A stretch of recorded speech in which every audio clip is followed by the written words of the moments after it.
Until the 1970s, IBM was on the idea that computers were only for tech freaks, which changed after the arrival and success of Apple personal computers in 1976. IBM realized the market potential of personal computers and wanted to compete. A small and capable team was created inside IBM to create their first personal computer, and they successfully created their first personal computer hardware by 1980, and now they needed an operating system to run on it. IBM products were used exceedingly everywhere, so this operating system, which gets to run on IBM hardware, gets to rule all operating systems in the future. IBM approached Microsoft for operating system, but Bill Gates did not have an operating system. So he directed IBM to Gary Kildall, who had built the first ever operating system called the CP/M.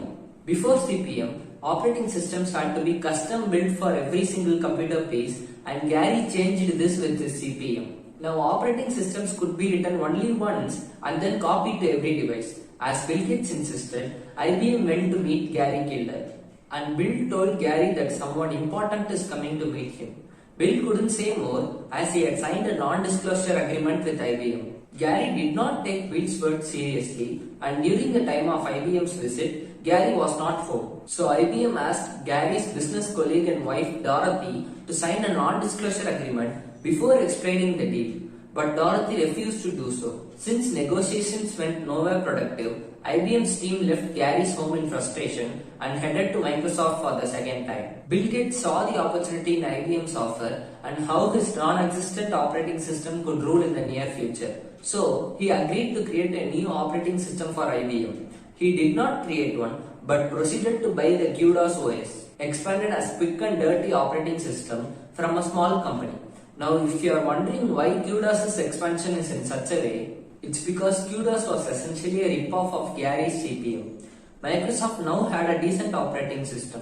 Microsoft renamed Quick and Dirty Operating System as Quick Disk Operating System, and then later as Microsoft Disk Operating System, or MS-DOS for short, which would be bundled with every IBM PC. The IBM PC was an instant blockbuster hit which transformed computers to be wanted by every white-collar workers. Now every white-collar worker wanted to have the IBM PC, and it sold 2 million units worldwide. IBM overtook Apple, and Microsoft Disk Operating System was renamed as Microsoft Windows, which was licensed for every single PC and sold to all brand computer manufacturers.